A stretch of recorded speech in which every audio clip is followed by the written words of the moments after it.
Hello everyone, good morning. और मैं फिर से लाइव हूँ अपनी बुक के साथ। मैं सेलिंग में असफलता से सफलता तक कैसे पहुंचा। तो ये बहुत ही जबरदस्त बुक है और जिसका भी द एंड होने वाला है और बहुत ही अच्छी बुक है। जितना मैंने इसे पढ़ा है, जितना समझा है और मेरे जो मैं वर्क कर रही थी उसमें बहुत ज्यादा सुधार आया है। मैं ये इसलिए कह सकती हूँ कि जब ये मैं लास्ट पढ़ने जा रही हूँ, इसके साथ ही 1 महीने के अंदर मेरे बिजनेस में काफी ग्रोथ हुई है। जो मैं वर्क कर रही हूँ उसमें काफी ग्रोथ हुई है। तो मैं ये कह सकती हूँ कि ये बुक वरदान है सेलिंग करने वालों के लिए। तो आप सब भी इसे जरूर सुने और अपने काम में बरकत लाए, मतलब कि अपने काम में ग्रो करे। तो ठीक है, चलिए मैं आज हमारा खंड 6 है, हारने से ना डरे। लेसन 33, हारने से ना डरे। आज मैं इसका चैप्टर करने जा रही हूं। तो चलिए शुरू करते हैं। 1927 की गर्मियों में सुंदर शनिवार की एक दोपहर थी। 35,000 बुरी तरह रोमांचित बेसबॉल समर्थक साइफ पार्क फिलाडेल्फिया में खचाखच भरे हुए थे। वे लोग बेब रूथ को रेजबेरी दे रहे थे। विश्व के महानतम बाएं हाथ के पिचर्स में से एक बॉब ग्रब ने अभी अभी बेब रूथ को 3 पिच की हुई गेंदों पर लगातार दूसरी बार छकाया था। वेस्ट में 2 रनर थे जब वह महान खिलाड़ी दर्शकों की हंसी और तानों के बीच बेंच पर लौटा तो उसने दर्शकों की तरफ अविचलित मुस्कान के साथ देखा, जैसा उसने पहले किया था। उसने अपनी कैप को पसीने से भरी पेशानी के ऊपर हल्का सा उठाया, अपनी जगह पर आया और शांति से अपना पानी पिया। 8वीं इनिंग में जब उसका तीसरी बार बैटिंग करने का नंबर आया तो स्थिति खराब थी। एथलेटिक्स यानकीज से 3-1 से आगे थे, 3-1 से आगे थे। बेस फुल थे और 2 लोग बाहर थे। जब बेब ने अपना फेवरेट बल्ला चुना और प्लेट की तरफ बढ़ा तो भीड़ एक साथ उठ खड़ी हुई, जैसे किसी ने उसे ऐसा करने का संकेत दिया। रोमांच अद्भुत था। एक बार फिर उसे आउट कर दो, समर्थकों ने ग्रव से कहा। ग्रव पिचर के बॉक्स के आसपास टहल रहा था और यह स्पष्ट था कि उसे भी लग रहा था कि वह ऐसा कर देगा। जब शक्तिशाली वेटर ने अपनी जगह ली तो भीड़ पागल हो गई, सबकी सांसें थम गई। एथलेटिक्स टीम के महान कैचर मिकी काकरेन ने सिग्नल दिया। ग्रब ने तूफानी गति से गेंद फेंकी। रूथ ने बल्ला घुमाया पर खाली। स्ट्राइक 1। अंपायर गरजा। एक बार फिर संकेत दिया गया और एक बार फिर गेंद पिच की गई। एक बार फिर बेब ने अपने बल्ले को शानदार तरीके से घुमाया, परंतु गेंद इतनी तेज थी कि वह गेंद को नहीं छू पाया। स्ट्राइक 2। अंपायर एक बार फिर गरजा। रूथ लड़खड़ाया और गिर गया। सचमुच इसके पैरों तले जमीन खिसक गई थी। जब यह भारी भरकम आदमी गिरा तो धूल का गुब्बार उठा। जनता पागल हो रही थी। मैं अपने पास खड़े अजनबी की तरफ मुड़ा और उसके कान में कुछ चिल्लाया, परंतु शोरगुल इतना भयानक था कि मैं अपनी खुद की आवाज नहीं सुन पाया। आखिरकार अपने पैरों पर खड़े होकर बेम्बिनो ने अपने पैंट पर से धूल साफ की, अपने हाथ सुखाए और अगली पिच के लिए तैयार हुआ। ग्रब ने इतनी तेज गेंद की जितनी कि उसके समर्थकों ने इसके पहले कभी नहीं देखी थी। बेब ने बल्ला घुमाया, परंतु इस बार बल्ले और गेंद में संपर्क हो गया। 1 सेकंड के 100वें हिस्से बाद हर एक को समझ में आया कि क्या हुआ था। वह बाल दोबारा उस मैदान में लौटकर नहीं आई। वह स्कोर बोर्ड के ऊपर से होती हुई स्टेडियम को पार करती हुई सड़क के पार गिरी। यह बेसबॉल में लगे सबसे लंबे हिटों में से एक था। जब बेब रूथ बेस के चारों तरफ चलते हुए प्लेट के पास दूसरे रनर्स के पीछे आए, क्योंकि उन्होंने जीत का रन हासिल कर लिया था, तो जनता ने तालियों से उनका स्वागत किया। मैंने रूथ को अच्छी तरह से देखा। जब उन्होंने स्टैंड की तरफ देखा और उन्होंने हल्के से मुस्कुराते हुए अपनी कैप को हल्का सा उठाया, उनके चेहरे पर वही भाव थे जो उस समय थे जब वे पिछली 2 गेंदों में नाकामयाब हुए थे। सीजन में बाद में जब यांक ने अमेरिकन लीग को जीत लिया तो ग्रांट लैंड राइस ने रूथ का इंटरव्यू लिया। बेब उसने पूछा, आप क्या करते हैं जब आपकी बैटिंग अच्छी नहीं होती? बेब ने जवाब दिया, मैं बस वहां जाता हूं और बल्ला घुमाता हूँ। मैं जानता हूँ कि अगर मैं अपने बल्ले को अच्छी तरह से घुमाऊं तो औसत का पुराना नियम मेरे लिए भी उतना ही अच्छा काम करेगा जितना यह दूसरों के लिए काम करता है। अगर मैं एक गेम 2 या 3 बार अच्छा खेलता हूँ या एक सप्ताह तक एक भी गेंद हिट नहीं कर पाता तो मैं चिंता क्यों करूं?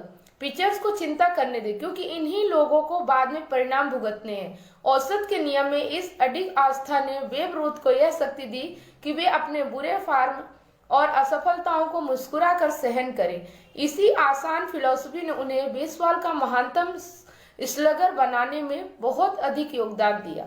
अच्छे या बुरे फॉर्म दोनों के ही प्रति इस निर्विकार भाव ने उन्हें इस खेल का महान शोमैन बनाया, बॉक्स ऑफिस का इतना बड़ा आकर्षण बनाया और सबसे ज्यादा आमदनी करने वाला खिलाड़ी बनाया।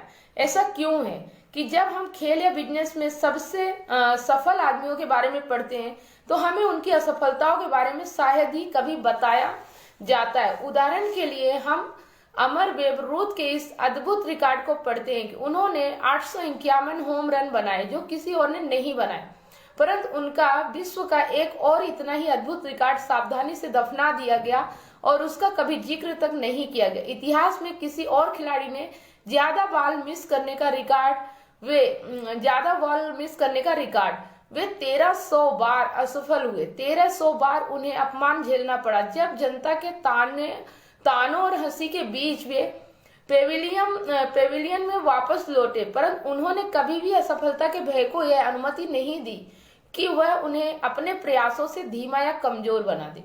जब वे बैटिंग करने उतरते थे तो वे असफलता को नहीं गिनते थे, असली बात प्रयास करने में थी। क्या आप अपनी असफलता से निराश हैं?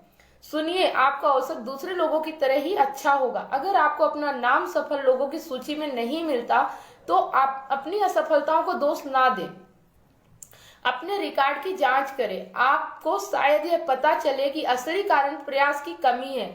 आप पर्याप्त लोगों से नहीं मिल रहे, आप औसत के पुराने नियम को काम करने का पर्याप्त अवसर नहीं दे रहे हैं। इस औसत का अध्ययन करें। 1915 में टाई काब ने 98 वेस स्टील करने का आश्चर्यजनक रिकॉर्ड बनाया। 7 साल बाद 1922 में पिट्सबर्ग पायरेट्स के मैक्स कैरी ने दूसरा सर्वश्रेष्ठ रिकॉर्ड बनाया जो 51 वेस स्टील करने का था।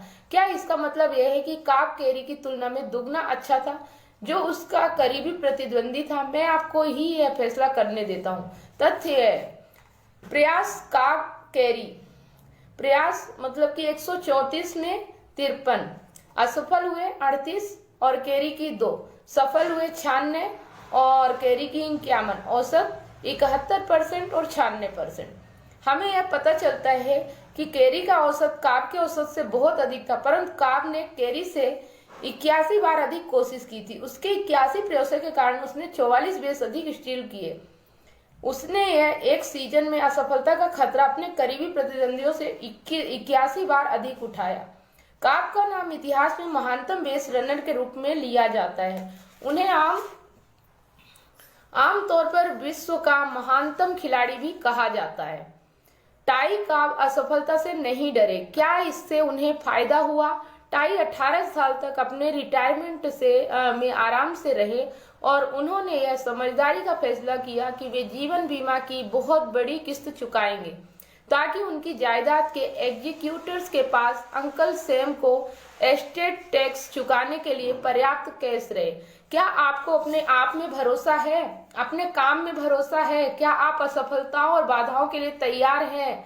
आप चाहे जिस व्यवसाय में हो, हर गलती, हर असफलता एक प्रयास है, आपकी सबसे बड़ी पूंजी है। अपने आखिरी हिट के बाद किए गए प्रयासों की संख्या, एक संख्या जितनी अधिक होगी आप अगले हिट के उतने ही करीब होंगे। मैं असफलताओं के इस रिकॉर्ड के अध्ययन से प्रेरित हुआ था। एक युवक इलिनॉय की विधानसभा के लिए चुनाव लड़ा और बुरी तरह हारा। वह बिजनेस में गया, असफल हुआ और उसने अपने जीवन के 17 साल अपने निकम्मे पार्टनर के कर्ज को उतारने में बिताए। वह एक सुंदर युवती से प्रेम करता था जिसकी उसकी सगाई हुई थी, फिर वह मर गई। राजनीति में दोबारा आने पर वह कांग्रेस के लिए लड़ा और एक बार फिर बुरी तरह हारा। फिर उसने यूनाइटेड स्टेट्स लैंड ऑफिस के अपॉइंटमेंट के लिए कोशिश की परंतु असफल हुआ। वह यूनाइटेड स्टेट्स सीनेट का उम्मीदवार बना और बुरी तरह से हारा। 2 साल बाद उसे डगलस ने हराया। एक के बाद एक असफलता, बुरी असफलताएं, महान झटके, परंतु इतने सब के बावजूद उसने कोशिश करना जारी रखा और वह इतिहास के महानतम व्यक्तियों में से एक बन गया। शायद आपने उसका नाम सुना हो, उसका नाम अब्राहम लिंकन था। हाल ही में मैं एक पूर्व सेल्समैन से मिला जो अब एक छोटे मैन्युफैक्चरिंग प्लांट में क्लर्क है। उसने मुझे बताया कि असफलता के डर के कारण वह सेल्समैन के रूप में असफल हुआ। जब मैं अपनी कंपनी के लीड पर किसी से मिलने जाता था तो जब मुझे अपना ग्राहक ऑफिस के अंदर नहीं मिलता था तो मुझे दरअसल खुशी होती थी। अगर वह अंदर होता तो मुझे यह डर सताता था कि मुझे ऑर्डर नहीं मिल पाएगा और मैं नर्वस, चिंतित और असहज हो जाता था। इसका परिणाम यह होता था कि मैं सेल करने का दुखद प्रयास छोड़ देता था। असफलता का डर एक आम कमजोरी है जो ज्यादातर आदमियों और औरतों और बच्चों में पाई जाती है। मैंने कुछ समय पहले एक दिन सुबह माउंट आल्टो होटल में अल्टोना पेंसिल्वेनिया के रिचर्ड डब्ल्यू कैंपवेल के साथ नाश्ता किया। डिक ने fidelity mutual life insurance company के लिए जीवन बीमा बेचने का अद्भुत रिकॉर्ड बनाया था। यह वह आदमी था जो अपने जूतों के फीते से ऊपर उठा था। मैंने उससे पूछा कि क्या कभी असफलता के डर ने उसे डराया था। मुझे यह सुनकर आश्चर्य हुआ कि जब उसने कहा कि इसकी वजह से उसने सेलिंग लगभग छोड़ दी थी। आइए हम डिक की बात सुने। कोई भी इतना निराश या हताश नहीं हो सकता था जितना कि मैं अपने बिल नहीं चुका पाता था, मेरे पास पैसे नहीं थे और मैं लगभग दिवालिया था। परंतु मुश्किलें जितनी बढ़ी मैं उतने ही कम लोगों से मिलने गया। मैं अपनी रिपोर्टों को देखकर इतना शर्मिंदा हो जाता था कि मैं उन्हें कालों से भरने लगा जो मैंने नहीं की थी। मेरे अपने प्राइवेट रिकॉर्ड, हाँ, मैं खुद को धोखा देने लगा था। कोई भी आदमी इससे नीचे नहीं गिर सकता। एक दिन मैं देहात में एक सुनसान सड़क पर जा रहा था और मैंने गाड़ी बंद कर दी। मैं वहां 3 घंटे तक बैठा रहा। आपने ऐसा क्यों किया? मैंने अपने आप से पूछा। अपने आप को मैंने सही दृष्टि से देखा। कैंपेबल मैंने खुद से कहा, अगर आप इस तरह के इंसान हैं, अगर आप खुद का धोखा देता है तो आप दूसरों को भी धोखा देंगे। आप असफलता के लिए अभिशप्त हैं। आप केवल एक ही विकल्प चुन सकते हैं और वह विकल्प आपको चुनना होगा, अभी और किसी समय नहीं। आपको यह अभी करना है। उस दिन के बाद डिक कैंपेबल ने पूरे और सही रिकॉर्ड रखे जिसमें उनके काम और जीवन की योजना के बारे में पूरी जानकारी थी। डिक ने कहा, इस दुनिया में या तो हम खुद का अनुशासित करते हैं या फिर दुनिया हमें अनुशासित रखती है। मैं अपने आप को अनुशासित रखने के पक्ष में हूँ। डिक कैंपेबल का विश्वास है कि इस योजना पर अमल करने से उनके मन में असफलता का डर निकल गया। उनका कहना था, जब भी सेल्समैन पर्याप्त ग्राहकों से मिलने की आदत छोड़ देता है तो वह निर्विकार नहीं रह सकता। यही बेब रूथ में था, निर्विकार बने रहने का भाव। बेब रूथ को खोजने वाले ग्लिवर्ड का कहना था, जब वह होम रन हिट करता था तो उससे भी अच्छा वह तब दिखता था जब वह हिट नहीं कर पाता था। डॉक्टर लुइस ई विस देश के प्रख्यात मनोविश्लेषक हैं। उन्होंने लिखा है, मुझे चिंता नहीं कि आदत को थोड़ा बहुत विकसित करें। यह चिंता ना करें कि लोग क्या सोचेंगे। इससे आप दूसरे के प्रिय बनेंगे, दूसरे आपको पसंद करेंगे और आपको अधिक प्रेम करेंगे। जब आप बहुत अधिक कोशिश करते हैं, चिंता में पड़ जाते हैं, आप बुरे दिखते हैं, आप बुरे होते हैं। हाँ, चले चलिए, परंतु आज हारने से ना डरे। आज का दिन आपको ना तो बना सकता है ना ही मिटा सकता है। आप हर दिन 300 रन नहीं बना सकते। जनता एक अच्छे हारने वाले खिलाड़ी को पसंद करती है। घबराकर मैदान छोड़ने वाले को हर आदमी नापसंद करता है। मेरी बड़ी चिंता, लिंकन ने कहा था, यह नहीं है कि आप असफल हो गए, बल्कि यह है कि आप अपनी असफलता से संतुष्ट तो नहीं हो गए।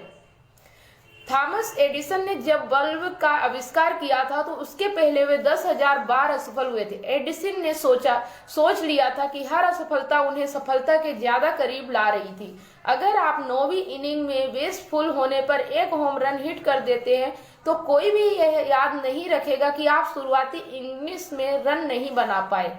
अगर आप अंततः सफल हो जाए तो असफलताओं का कोई अर्थ नहीं होता। इस विचार से आपको खुश होना चाहिए और आपको आगे बढ़ने में मदद मिलना चाहिए, खासकर तब जब यात्रा कठिन हो। आगे बढ़े चलिए। हर सप्ताह, हर महीने आप सुधार कर रहे हैं। जल्दी ही एक दिन आपको वह काम करने का तरीका मिल जाएगा जो आज आपको असंभव दिख रहा है। शेक्सपियर ने लिखा था, हमारी शंकाएं विश्वासघाती है और उन्हीं के कारण हम प्रयास करने से डरते हैं और इसी कारण हम बहुत सी अच्छी सी चीजों को नहीं पा पाते जिन्हें हम अक्सर हासिल कर सकते हैं। साहस का अर्थ डर का अभाव नहीं बल्कि डर पर विजय है। तो आज का जो हमारी सीख थी कि साहस का अर्थ डर का अभाव नहीं बल्कि डर पर विजय है, तो ये बहुत जबरदस्त सीख है। और मैं सभी को ये बताना चाहती हूँ कि ये जो किताब है और जो ये लेसन 33 है, इसमें आपको ये बताया गया है कि आप अगर सेलिंग के काम में हैं या कोई ऐसा काम कर रहे हैं जहां आपको लोगों के पास जाना है, तो वहां पे आप जितना ज्यादा लोगों के पास जाएंगे, जितना ज्यादा आप लोगों की ना सुनेंगे, जितना ज्यादा आप हार का अनुभव करेंगे कि आप हार रहे हैं, अगर आप उससे कभी पीछे नहीं हटेंगे, आगे ही बढ़ते जाएंगे, तो आपकी जीत निश्चित है। तो ये हमें हिम्मत रखनी होती है और अगर हम लगातार सही तरीके से कंटिन्यू वर्क करते जाएंगे तो कोई भी ऐसी चीज दुनिया में नहीं है जो आपको रोक सके, आपकी सफलता को रोक सके। तो अगर आपने ठान लिया है अपनी जिंदगी को बदलने का, अपनी जिंदगी में कुछ ऐसा करने का जो शायद बहुत कम लोग कर पाते हैं, जो हिम्मत बहुत कम लोग कर पाते हैं, लेकिन आपने ठान लिया है कि मैं कर सकता हूं, तो जरूर करिए। भले आपको लग रहा है अभी कि आप नहीं कर पा रहे या नहीं हो रहा है, तो प्रयास करते जाइए। प्रयास करने से ही आप मतलब कि एक आपको सीख मिलेगी और आप एक्सपर्ट हो पाएंगे। और जब आप एक्सपर्ट हो जाएंगे तो आपकी जीत निश्चित है। ये जो हार होती है ना, वो तब तक होती है जब तक आप किसी काम में माहिर नहीं हो जाते। करते करते आप एक दिन माहिर हो जाते हैं। बोलते हैं ना कि करत करत अभ्यास ते जड़मत होत सुजान, रसरी आवत जात ही सिल पर होत निशान। पत्थर इतना कठोर होता है और रस्सी जो होती है वो मुलायम होती है, लेकिन बार बार पत्थर पे अगर उसका घर्षण होता है, रगड़ होता है, बार बार रस्सी उसके ऊपर से आती जाती है, तो पत्थर पर भी निशान पड़ जाता है। यहाँ पे कोई आदमी कितना भी कमजोर है, कोई चीज उसको नहीं आ रही है, लेकिन अगर वह उस काम को बार बार करने लगता है तो उसको सफलता जरूर मिलती है। ये 100% गारंटेड है। लोग कभी भी असफल नहीं होते। लोग उस काम को करना छोड़ देते हैं, हार मान जाते हैं। अगर एक बार आप ठान लें और हार ना माने तो कोई भी ऐसी चीज नहीं है जिसे आप हासिल ना कर सके इस धरती पे।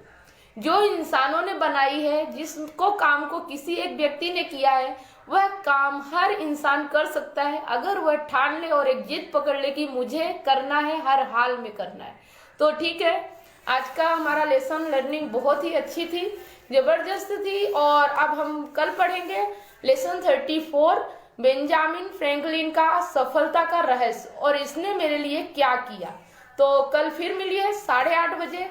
और अब इस बुक का द एंड होने वाला है, लास्ट में ये क्या सीख देती है वो आप जरूर सुनिएगा। और एक बार फिर पूरे लेसन आप दोबारा